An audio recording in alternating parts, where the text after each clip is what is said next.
Bom dia, Ingla. Bom dia! Deu uma travadinha, mas a gente está começando na emoção de começar o nosso primeiro papo de consciência. Não, na emoção do primeiro papo de consciência e retorno, falando sobre amor, e eu tenho que fazer uma leve observação astral, porque estamos num plenilúnio maravilhoso de touro, mas assim, com Mercúrio retrógrado, bem direitinho, juntinho do Sol, do Escorpião. Então, beleza. Exatamente. E um aspecto. Eu juro que eu dei uma olhada no. Fale. A gente está com delay. E com o aspecto de Vênus aí choramingando. Então, a gente começou bem. E aí eu queria começar falando, né, sobre essa ideia de que a gente escolhe o amor, né? Então agora eu escolhi me abrir, eu escolhi me apaixonar. E aí, Nirvana, a gente pode fazer essa escolha? Como é que essa escolha acontece? Essa acho que talvez a minha primeira provocação para você. Perfeito, vamos nela, vamos nela. Vamos comentar com todo mundo que a gente se pautou numa provocação de alguns assuntos para nossa série, onde a gente sempre diz um e agora no final. Então a gente está começando dizendo para vocês, eu escolhi o amor, e agora? Então, a provocação de escolher é ótima, né? Porque o amor, ele é por si, muito embora enquadrado nas nossas práticas cotidianas, como aquelas relações que são tão importantes para nós, como a dos nossos pais, ou a dos nossos afetos, dos nossos amigos e dos nossos amores, numa sensação de empatia, afinidade, aproximação. E em alguns momentos a gente é muito contente e feliz quando a gente também é pego de surpresa. Então, seja pelo amor à primeira vista, seja por aquele encontro. Quem nunca teve aquele encontro do ponto de ônibus, do boteco, onde a gente achou um grande amigo? Nosso encontro como amigas foi nessa surpresa surreal, onde a gente é pega, né, de alguma maneira pelo acaso. Então, em que medida a gente escolhe ou é escolhido pelo amor, né? Porque a gente tem tantas crenças anteriores que nos dizem que não, é por afinidade, ela gosta das mesmas coisas que eu, ele gosta dos mesmos discos que eu, ele, né? Como é que é isso? Acaso ou estive no lugar certo e fiz o meu destino? Pois é, né? Eu diria que não é nenhuma coisa nem outra. Não é acaso, mas é o que a gente traz sobre a ideia de que nós não temos controle sobre as escolhas. Então, o se surpreender, o ver que aquilo de repente ali acontece, acredito eu que seja assim por uma série de coisas. Não foi por acaso que a gente, né, trouxe a questão do dia de hoje, do que está acontecendo no céu, porque são muitas essas coisas que fazem com que a gente esteja aberto para determinadas pessoas e fechadas para as outras, ou se surpreenda quando você vê e fala, eita, me envolvi, né? Então, eu em consultório, pessoas perguntando assim, mas por que eu fiz tal coisa? Por que eu me envolvi com tal pessoa? Por que eu me apaixonei pela pessoa errada, né? Já vem a musiquinha, que é aquele pagodinho que eu me apaixonei pela pessoa errada. Gente, né? É a pessoa certinha para aquele momento. Então, assim, não é acaso, né? Eu acredito que a gente tenha alguma regência sobre alguma coisa, mas não temos controle sobre as escolhas. A gente só pode estar em observação e consciente sobre elas. Verdade. E, na verdade, nessa sua frase, que a gente está muito acostumada pelo Body Talk, pela nossa prática clínica de reconhecer ali onde estão as nossas escolhas governadas pelo ego e onde estão as nossas necessidades de controle dominado pelo ego, muitos de nós não temos essa consciência no dia a dia. Vamos dizer para todo mundo que, inclusive nós, mesmo com o nosso algum conhecimento sobre a prática da consciência. Por quê, né? Porque, afinal de contas, o amor parece que, de fato, ele tem ele tem várias camadas de crenças, né? Enquanto você falava, eu pensei, por exemplo, na diferença entre paixão e amor, né? Então, quantos de nós somos ensinados de que a paixão é perigosa, é sedutora, é venenosa, é ardilosa, ela vai tirar a sua consciência, ela vai roubar seu senso, ela vai, ou seja, ela vai te tirar do controle. E ela vai, portanto, te desafiar, muitos de nós somos ensinados assim, né? A te desafiar a desenvolver uma juventude, uma maturidade onde você saiba escolher. Essa risadinha irônica. E que você, de fato, tenha ali muito domínio sobre si, muito discernimento no sentido do controle, que afinal de contas escolha bem. Que coisa é essa? Como você assim caiu nessa armadilha de novo, pessoa? Né? Então nós somos ensinados mesmo a buscar uma espécie de domínio do amor, né? Um controle sobre os fatos do amor na vida da gente.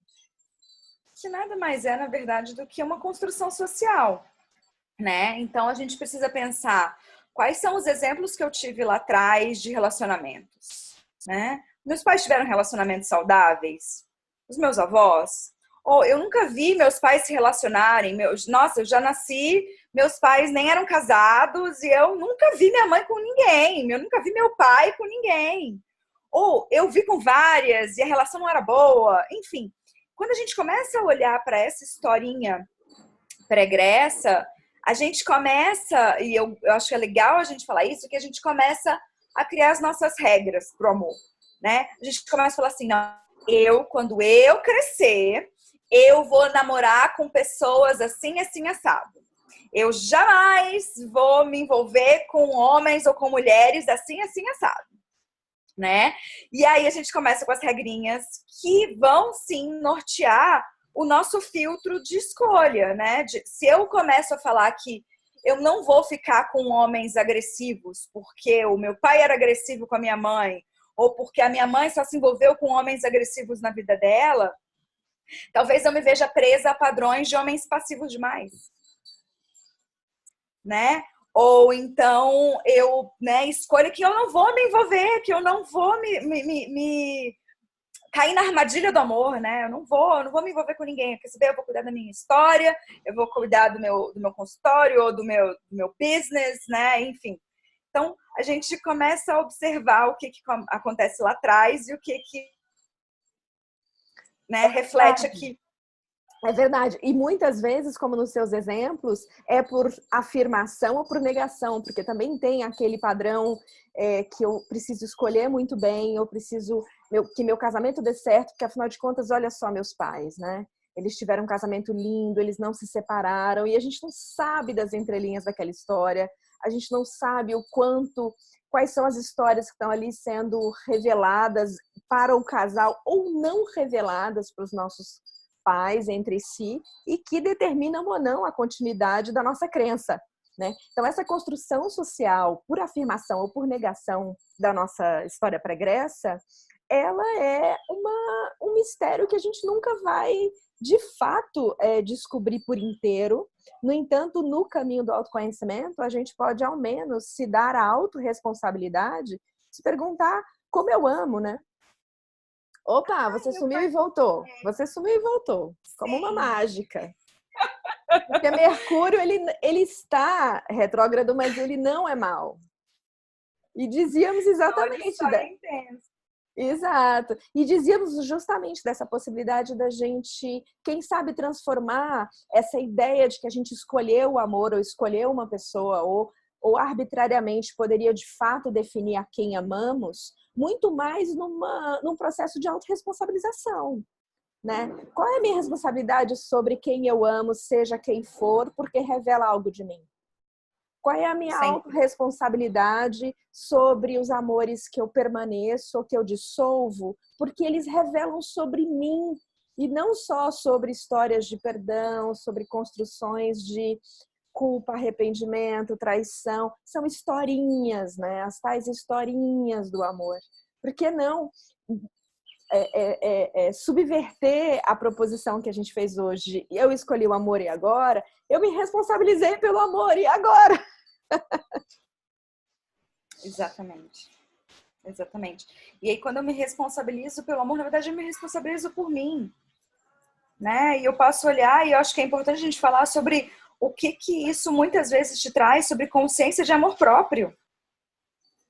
Porque às vezes eu tô completamente focada numa... Eu encontro muito essa situação em consultório. Talvez você também, e talvez quem esteja assistindo se identifique com isso, se não é terapeuta, se tá nesse momento, que é, caramba, eu tô aberta pro amor e ninguém aparece.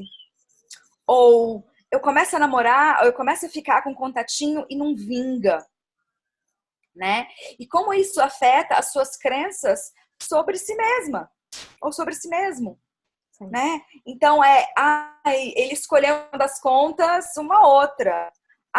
Ela, no final das contas, não queria nada sério comigo.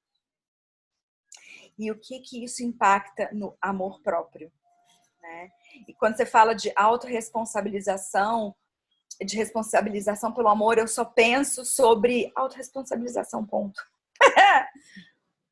Né? O quanto que sempre são nossas histórias, né? A Terry Ann Kiddes, que é a instrutora de Breakthrough, tá vindo pro Brasil agora, dia 22, ela sempre fala assim, que é uma coisa que ela aprendeu com a mestra dela, a Esther Veltheim, é sempre um trabalho interno. Você roda, relacionamento, porque o outro, porque ele falou isso, porque ela falou aquilo, porque ele fez aquilo. E é sempre um trabalho interno. Sim. E o mais bonito desse sempre ser um trabalho interno é que as pessoas que aparecerão ou não aparecerão para cada um de nós serão sobre si mesmas, ou seja, o quanto elas vêm ou voltam são histórias delas, e o quanto elas permanecem ou vão embora daqui de dentro são histórias daqui de dentro. Né? Então, é sempre o sobre si, inclusive diante do outro. O que traz para nós a responsabilidade também de perceber aonde é o meu campo de responsabilidade e aonde é o campo de responsabilidade da história do outro. Porque isso também se aplica a todos nós, né? É sempre sobre si. Então, se ele foi embora ou se ele voltará, se ele fica sofrendo ou se ele fica se autoconhecendo, é sobre nós, ou seja, sobre o que isso revela, impacta em mim, mas é também sobre a responsabilidade dele e dela com ele e ela, né? A responsabilidade do outro só cabe ao outro. Exatamente, exatamente. Então, é aquela historinha, né, de que, bom, a partir dessa provocação, né, eu escolhi o amor e agora eu acho que se a gente pudesse brincar de fazer dar uma dica, sabe? Aquela coisa assim, dicas de relacionamento, né? Então, você se abriu para o amor, e agora? E agora, meu querido, minha querida? Se prepare para o que quer que seja que pode aparecer na sua história, né? Porque tudo pode acontecer. Exato. Você pode se apaixonar e ter uma relação muito legal, você pode sofrer, e não porque o amor é sofrido, mas porque as crenças que eu tenho e as minhas histórias pregressas e as conjunções astrais e a responsabilidade do outro, tudo isso me traz infinitas possibilidades, né? Então eu não posso estar aberto eu estou aberto para o amor, mas a minha porta ela tem um desenho específico de um cara maravilhoso desse desenho aqui, entendeu? Que só entra ele. Então você não está aberta para o amor. Exato. Porque ou a gente tá aberta ou a gente não tá aberto. E aí muitas vezes é isso. É identificar que, cara, eu tô aqui falando que eu quero um relacionamento, mas eu descobri que eu tô super fechada. Porque muitas vezes, e essa que é a redundância do nosso papo de consciência de hoje, porque muitas vezes eu tô presa na ideia de que ao escolher eu controlo. Exato. Na verdade, nossa provocação hoje é que ao escolher e perceber essa sensação de autorresponsabilidade, você se abre. Aí sim, né? Você se abre no sentido de que a vida te trará aquilo que você ressoa. E isso é sobre você. E isso é maravilhoso. Enquanto você falava, me dava um entusiasmo. Para quem me conhece pessoalmente, eu sou uma pessoa relativamente entusiasmante. E de fato, é muito bom amar nesse lugar, né? No lugar de que eu abro meus braços, no lugar de que o que virá, virá. Né? E E se eu puder, né, se todos nós pudéssemos, na nossa mente tão barulhenta, disser que o que vier virá e se entusiasmar por isso, puxa, quem sabe esse seja realmente o caminho do doçur do amor, né? Da doçura, do sabor, da fragrância, da radiância do amor, né? Que é essa sensação de surpresa e de encantamento. E eu diria de novo que isso é algo que diz muito sobre você, né? Porque quando você está aberto ao amor, você está aberto à vida, né? E a tudo que ela traz, porque na sua riqueza ela traz infinitas possibilidades dentro do que a gente considera de mais lindo e mais maravilhoso, e dentro do que a gente traz de pior, né? De mais dolorido e sofrido.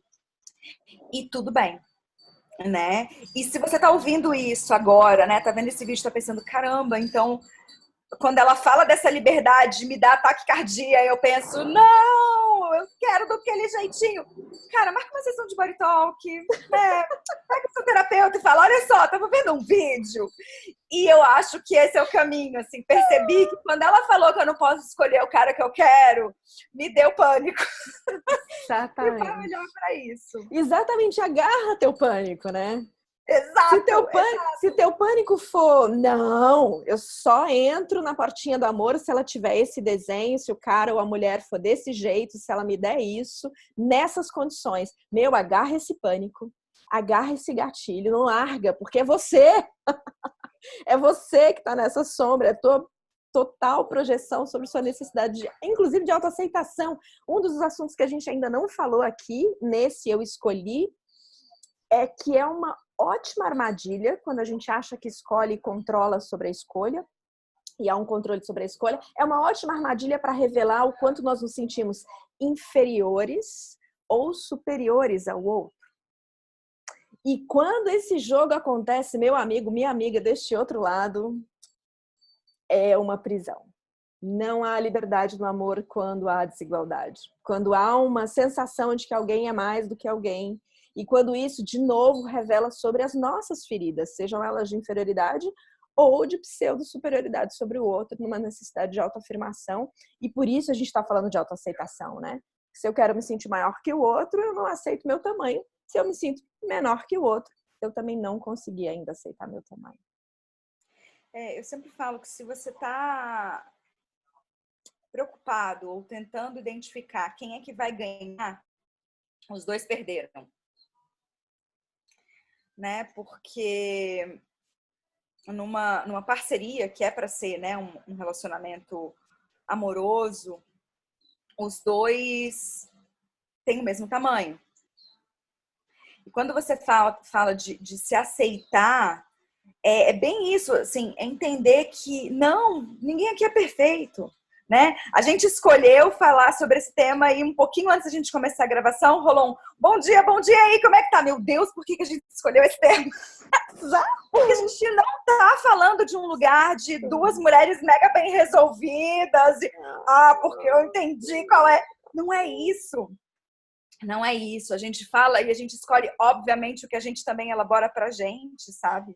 Sim. Porque os desafios, eles são eternos. Eu falo que uma das coisas que eu admiti depois de um tempo de casado, eu casei em 2013, foi que eu admiti pra mim mesma que eu acelerei o processo, assim, falei, eu quero casar, porque eu morria de medo de ficar solteira depois dos 30. Olha que loucura. Que maluquice. Construção social, né? A construção social de Saturno, dos 30, que cobram da gente uma certa crença social.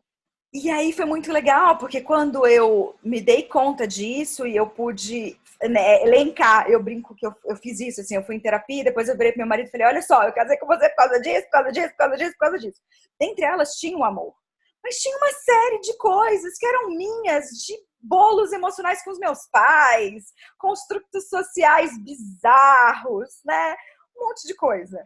E aí o que é legal é poder falar e ir desconstruindo isso. Então, isso que a gente fala aqui de autoaceitação, para mim, ele é um caminho de vida, sabe? É uma escolha de como que você quer viver a sua vida.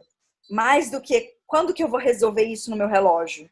Perfeito. Né? Então, quando que eu vou estar pronta, sabe? Quando que eu vou estar pronto para? Nunca.